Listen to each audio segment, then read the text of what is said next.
है कि जमीन पर लड़ाई बदल गई है। जीत के आंकड़े तक पहुंचने के लिए नमस्कार, मैं रवीश कुमार। संभल के बाद आज कन्नौज में जो हुआ है उससे साफ है कि जमीन पर लड़ाई बदल गई है। जीत के आंकड़े तक पहुंचने के लिए यूपी में जोर आजमाइश शुरू होने वाली है। जौनपुर में बीजेपी के कार्यकर्ता और पत्रकार आशुतोष की हत्या कर दी गई। नवभारत टाइम्स में छपा है कि प्रतापगढ़ में भी एक पत्रकार बसंत कुमार पर गोलियां चलाई गई हैं। घायल हैं मगर सुरक्षित हैं। इन दोनों जगहों पर मतदान नहीं था। 12 मई को पॉलिटिक्स के टीवी पत्रकार राघव त्रिवेदी के साथ बीजेपी के समर्थकों ने अमित शाह की रायबरेली की रैली में मारपीट की। राघव त्रिवेदी वीडियो बना रहे थे कि अमित शाह की रैली में महिलाओं को 100 रुपये देकर बुलाया गया है। इस बात पर समर्थकों ने हमला कर दिया और एक कमरे में बंद कर दिया। राघव ने आज अपनी रिकॉर्डिंग जारी की है और कहा है कि भीड़ ने दाढ़ी होने के कारण उन्हें मुसलमान समझ लिया और गद्दार भी कहा। यह बता रहा है कि यूपी में हालात वैसे नहीं हैं जैसे आपको दिखाए जाते हैं। गर्मी का असर राजनीतिक कार्यकर्ताओं पर होने लगा है। इस वीडियो में आगे बढ़ने से पहले हम बता दें कि हमने मत प्रतिशत बताए हैं उत्तर प्रदेश के, लेकिन उसमें समय के साथ बदलाव होता रहेगा।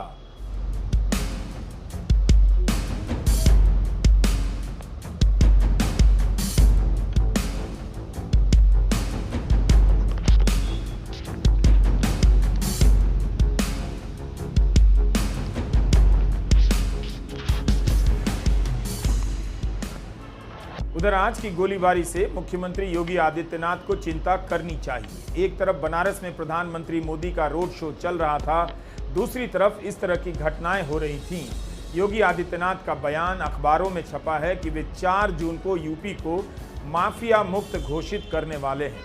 लगता है बदमाशों ने अखबार नहीं पढ़ा। प्रधानमंत्री के इस रोड शो में कितना जोश दिख रहा है यह आप तय करेंगे। अरविंद केजरीवाल ने कहा था कि चुनाव के बाद योगी आदित्यनाथ हटा दिए जाएंगे, लेकिन यहां मुख्यमंत्री के चेहरे पर आत्मविश्वास गजब का नजर आ रहा है। मुझे भी नहीं पता कि मेरी इस लाइन पर कौन यकीन करेगा, लेकिन जब इतना समर्थन प्राप्त है तब फिर श्याम रंगीला को भी पर्चा भरने देना चाहिए था।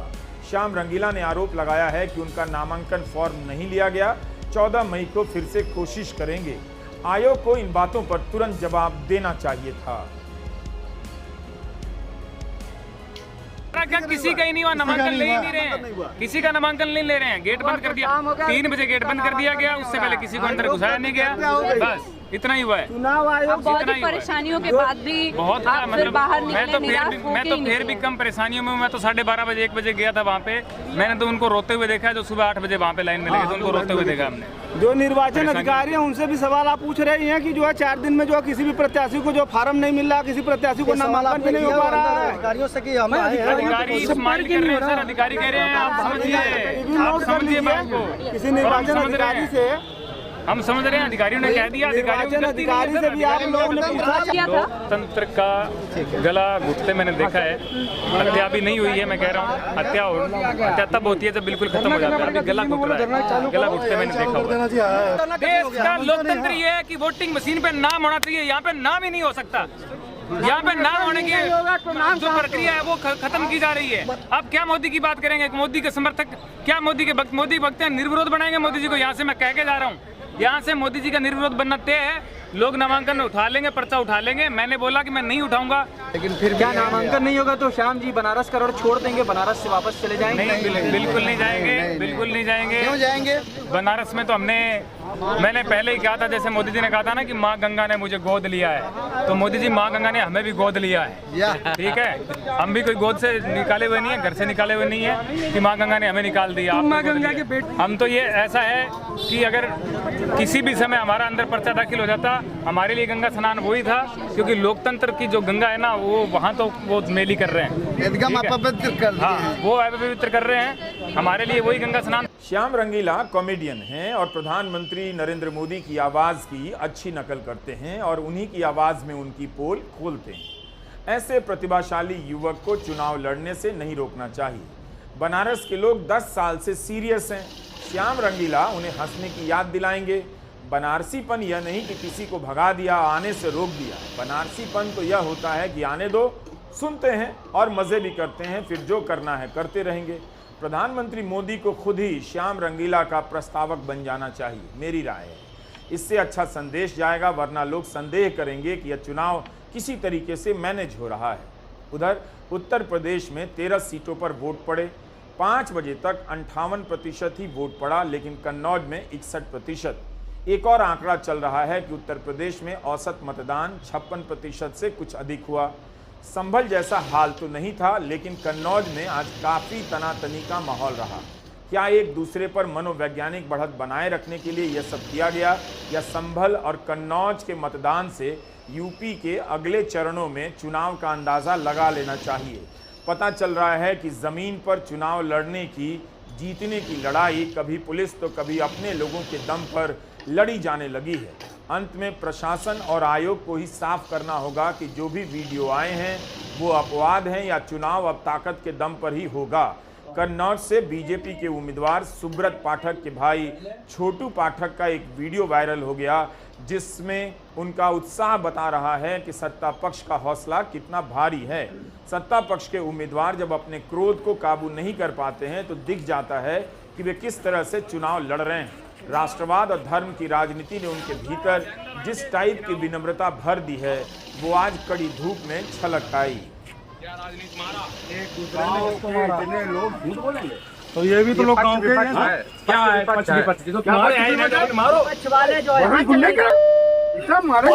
मुंह फुला दें तुम्हारा। किसे मारा बताओ? किन्ने चलाओ? किन्ने मारो? राहुल यहाँ तुम्हारा मैं पकड़ा इनका भाई राहुल, इसने मेरी उंगली ऐठी 3 बार। तुम गाली दोगे आदमों को? गाली दे रहे गाली। ज्यादा गुंडाई करी, मार लपड़। मैं एडवोकेट भी हूँ। कोई तुम जाइए। अरे हाँ बोलो, कोई दिक्कत नहीं। गुंडाई करोगे तुम? एडवोकेट के नाम पे गुंडाई करोगे? आप बोलिए पाठक जी, आप बोलिए। हाँ आप तुम एडवोकेट के नाम पे गुंडाई करोगे? आप बोलिए आप बोलिए। लाइव चल रहा है, सब लाइव चलाओ। हमारे घर का वोट सब लाइव चल रहा है। सब लाइव चल रहा है।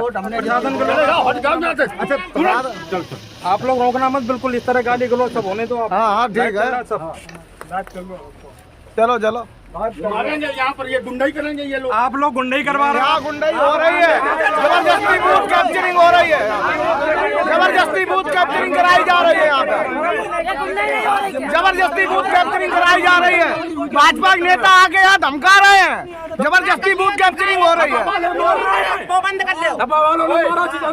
कितनी नहीं मारा, जबरदस्ती घर से वोट लेके यहाँ मिलवा रहे हैं। भाजपा सांसद के भाई है छोटू पाठक। हाँ गाली दे रहे हैं आप, यहाँ धमकाया जा रहा है, यहाँ धमकाया जा रहा है। यह तो केवल एक वीडियो है। घटना क्यों हुई, कैसे हुई, इससे पता नहीं चलेगा, लेकिन इससे पता चलता है कि सांसद के भाई गुस्से में किसी को धमका रहे हैं, हाथ उठाने की कोशिश कर रहे हैं। बीजेपी उत्तर प्रदेश ने इस पर ट्वीट किया है कि सफाई गुंडों के सामने पुलिस प्रशासन नतमस्तक, यानी कन्नौज में दोनों तरफ से आरोप लगाए गए कि गुंडागर्दी हो रही है।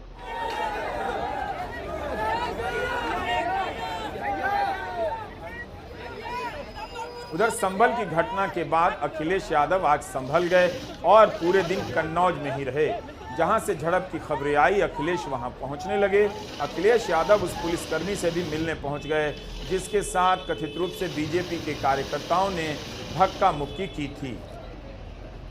इससे पहले एक वीडियो भी वायरल हुआ जिसमें बीजेपी विधायक कैलाश राजपूत ने कथित तौर पर एक दारोगा और पुलिस वाले को धमका दिया। दोनों सौरिक बूथ पर तैनात थे। यह वीडियो बता रहा है कि चुनाव आयोग का खौफ इन नेताओं में कितना रह गया है। इस तरह से पुलिस को धमकी दी जाएगी तो यहाँ मतदान को लेकर तरह तरह के सवाल उठेंगे ही। चौधरी इधर हो बीच में नहीं होगी।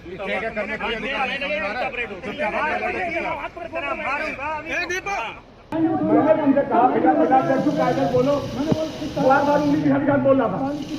मैंने कहा आप जा रहे हो जाओ। तुमने पत्नी के सामने क्या कहा?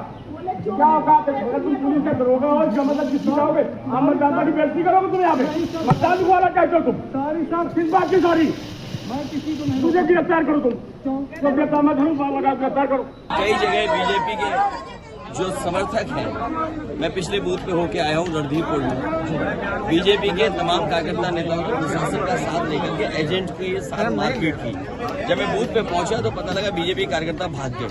अरे भाई भागते क्यों हो? अगर किसी को मारा है तो भागते क्यों हो? सामना करो।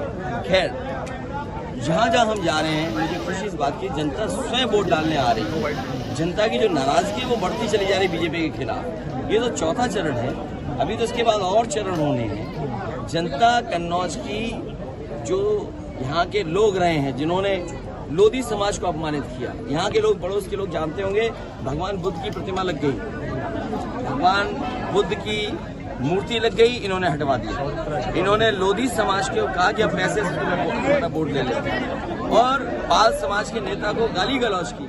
चुनाव आयोग तो यही कह देगा कि मतदान शांतिपूर्ण तरीके से हुआ, लेकिन इतनी सारी घटनाएं, इतने सारे वीडियो बता रहे हैं कि सत्ता किस तरह से हासिल की जा रही है, बचाई जा रही है।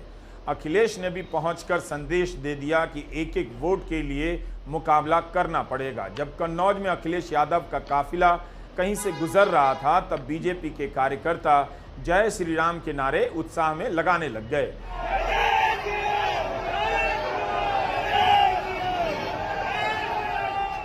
इस चुनाव में जय श्री राम बीजेपी का चुनावी नारा बन चुका है। 2014-19 में बीजेपी के कार्यकर्ता किसी विरोधी को मोदी मोदी कहकर ललकारते थे। इन दिनों जय श्री राम के नारे लगाते हैं और ललकारते हैं।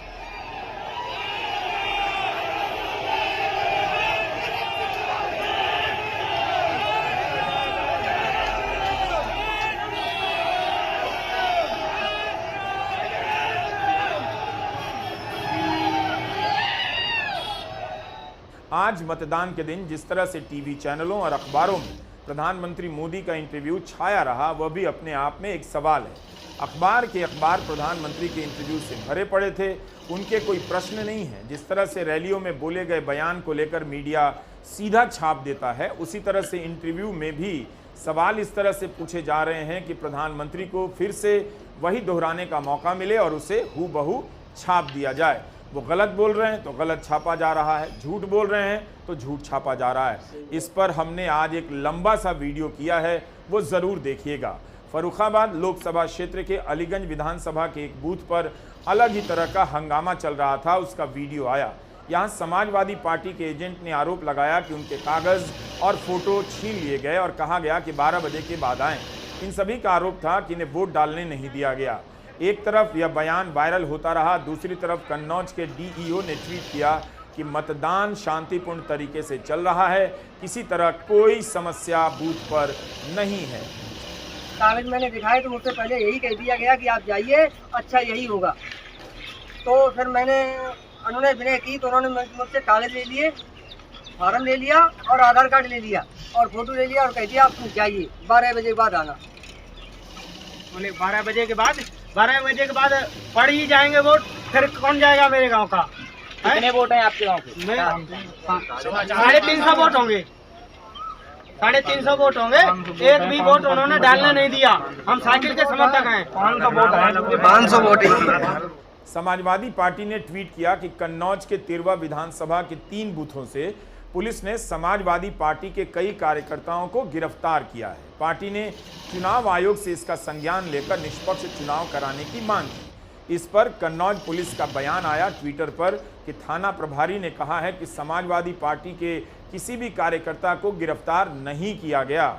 कुछ देर बाद अखिलेश यादव ने कहा कि उन्होंने बूथों पर जाना बंद कर दिया है, प्रशासन जो कह रहा है मान रहे हैं, लेकिन बीजेपी के कार्यकर्ताओं को भी रोका जाना चाहिए। लखीमपुर खीरी से भी कुछ लोगों के वीडियो बयान वायरल होने लगे, जिनमें वे आरोप लगा रहे हैं कि वोट साइकिल पर दे रहे हैं, पर्ची कमल की निकल रही है। ऐसे किसी भी वीडियो पर चुनाव आयोग को तुरंत प्रतिक्रिया देनी चाहिए थी और उसका खंडन करना चाहिए था। क्या पता वीडियो बहुत आगे निकल चुका हो और आयोग का खंडन पीछे रह गया हो। इस तरह के आरोप को अब कितना सामान्य माना जाए, नज़रअंदाज कर दिया जाए, ये आप पर निर्भर करता है। जबकि होना यह चाहिए था कि उसी वक्त इस पर कार्रवाई होनी चाहिए थी। तीसरे चरण में संभल में भी खूब गहमा गहमी हुई और कई लोगों ने आरोप लगाया कि उन्हें मतदान से रोका गया, बाधित किया गया। लाठियां बरसाई गईं, फिर भी वे वोट डालने गए। स्क्रोल में आयुष तिवारी की यह रिपोर्ट बता रही है कि अब मीडिया ऐसी खबरों के पीछे नहीं जाता, पड़ताल नहीं करता। चुनाव शुरू हुआ तो बढ़ चढ़कर बताया गया कि एक एक वोट की कीमत है, लेकिन जब खबर आई कि किसी का एक वोट रोका गया, उसे मारा गया, तो वह खबर गोदी मीडिया के लिए रूटीन की खबर भी नहीं बनी। आयुष तिवारी की रिपोर्ट है कि संभल में मतदान के दौरान पुलिस बूथ के भीतर घुस गई और कई मुस्लिम मतदाताओं से आधार कार्ड मांगने लगी, लाठियां चली। आप ये रिपोर्ट विस्तार से पढ़ सकते हैं। चुनाव आयोग ने खंडन किया है। संभल चुनाव पर द क्विंट के लिए हिमांशी दहिया की रिपोर्ट है कि कुछ गांवों में वोटरों से बात की है उन्होंने और अपनी रिपोर्ट में इस तरह के कई बयान रिकॉर्ड किए हैं। डरा देने वाले बयान हैं। लोगों ने बताया है कि किस तरह से लाठियां बरस रही थीं, फिर भी वे कोशिश करके वोट डालते रहे। पुलिस ने कथित तौर पर जिस तरह हिंसा का प्रयोग किया वो भयानक है। किसी वोटर का सर फटा है तो किसी को इतनी जोर से थप्पड़ मारा गया है कि उन्हें ठीक से सुनाई देना बंद हो गया है। मार मार के लोगों को बूथ से खदेड़ा गया। इस तरह की घटनाओं पर चुनाव आयोग को तुरंत ध्यान देना चाहिए। पता चलता है कि जमीन पर मुस्लिम मतदाताओं को हतोत्साहित किया जा रहा है, भयभीत किया जा रहा है। चुनाव आयोग को तुरंत बाहर आकर इस बारे में ठोस अपील करनी चाहिए और निर्देश देने चाहिए। अब आप विकसित भारत के एक मतदान केंद्र का हाल भी देख लीजिए। चंबल घाटी का यह मतदान केंद्र है, आदर्श पोलिंग बूथ है। भीतर का हाल बता रहा है कि जब आदर्श का यह हाल है तो बाकी का क्या होगा। मतदान केंद्र से पहले सोचिए, इन जगहों पर गरीब लोगों के बच्चे पढ़ने आते हैं, उनके आने जाने के रास्ते इस तरह से हैं। प्रधानमंत्री अपने इंटरव्यू में खूब दावा करते हैं कि इतने हज़ार किलोमीटर लंबी सड़कें बना दी गई हैं, लेकिन लोग इन खूबसूरत रास्तों से होकर मतदान केंद्र तक चले आ रहे हैं। यह कितनी अच्छी बात है। इनके यहाँ आने के उत्साह में कोई कमी नज़र नहीं आती है, बावजूद कि रास्ता बहुत सुंदर नहीं है, साफ सुथरा नहीं है। कन्नौज में मतदान तेज रहा। बीजेपी के सुब्रत पाठक की दावेदारी दांव पर है। इटावा में 5 बजे तक मतदान 56% से अधिक रहा। शाहजहांपुर में तो 5 बजे तक 53.24% से कम मतदान हुआ। लखीमपुर खीरी धौरहरा में 64% से अधिक मतदान हुआ। ये भारत समाचार ने रिपोर्ट किया है। सीतापुर में 61% से अधिक मतदान हुआ। भारत समाचार ने एक वीडियो दिखाया है कि लखीमपुर खीरी में बीजेपी के उम्मीदवार अजय मिश्रा टेनी कई बच्चों को लेकर बूथ के अंदर चले गए, जबकि ऐसा नहीं कर सकते थे। साफ साफ वीडियो देखने के बाद भी तुरंत कार्रवाई नहीं होती है। मतदान का दिन हो या कोई और भी, बीजेपी के नेताओं का सर्वाधिकार बता रहा है कि सब कुछ उनका ही है। यह भी अच्छा है कि वे भजन कीर्तन करते हुए मतदाताओं को जगाने की बात कर रहे हैं, लेकिन क्या चुनाव आयोग इसकी इजाज़त देता है? क्या इससे चुनाव कराने की समतल ज़मीन नष्ट नहीं होती? निश्चित रूप से मतदान के दिन जागरूक करने का काम किसी और तरीके से किया जाना चाहिए था। ढोल मजीरा लेकर मतदाता को जगाने के बाद भी कानपुर में 5 बजे तक 53% ही मतदान हुआ।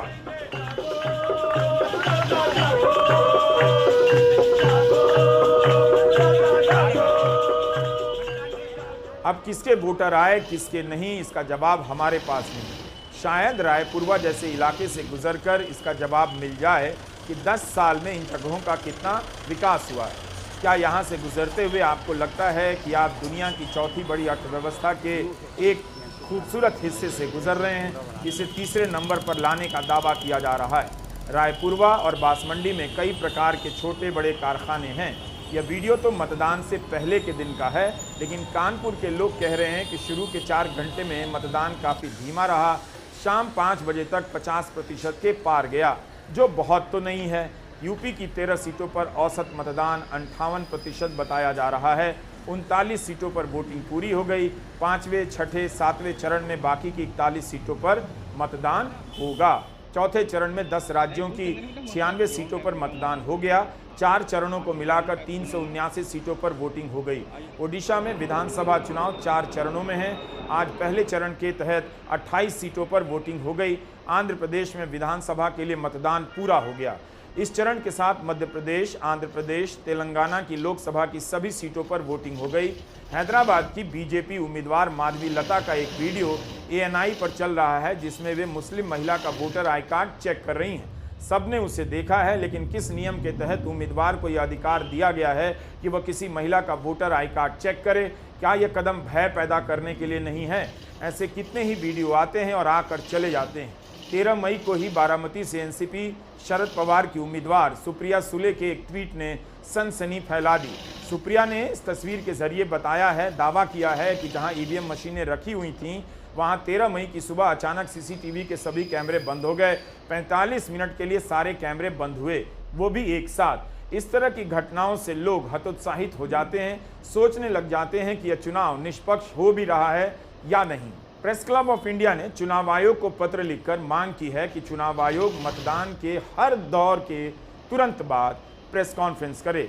यह बात ठीक भी है ताकि इतनी सारी खबरें जो हमारी नज़रों से गुजरती हैं, पत्रकार आयोग से स्पष्टीकरण ले सकें। प्रेस क्लब ने कहा है कि यह दुख की बात है कि 3 चरणों के बाद आयोग ने एक भी प्रेस कॉन्फ्रेंस नहीं की। यही नहीं, भारत के प्रधानमंत्री ने भी 10 साल में एक भी खुली प्रेस कॉन्फ्रेंस नहीं की है। आज कर्नाटका के एचडी रेवन्ना को जमानत मिल गई। उनका बेटा प्रज्वल रेवन्ना, जिसके लिए प्रधानमंत्री ने प्रचार किया था, वह अभी भी विदेश में है, भारत नहीं आया है। बाप बेटे पर आरोप है कि इन्होंने महिलाओं का कथित रूप से यौन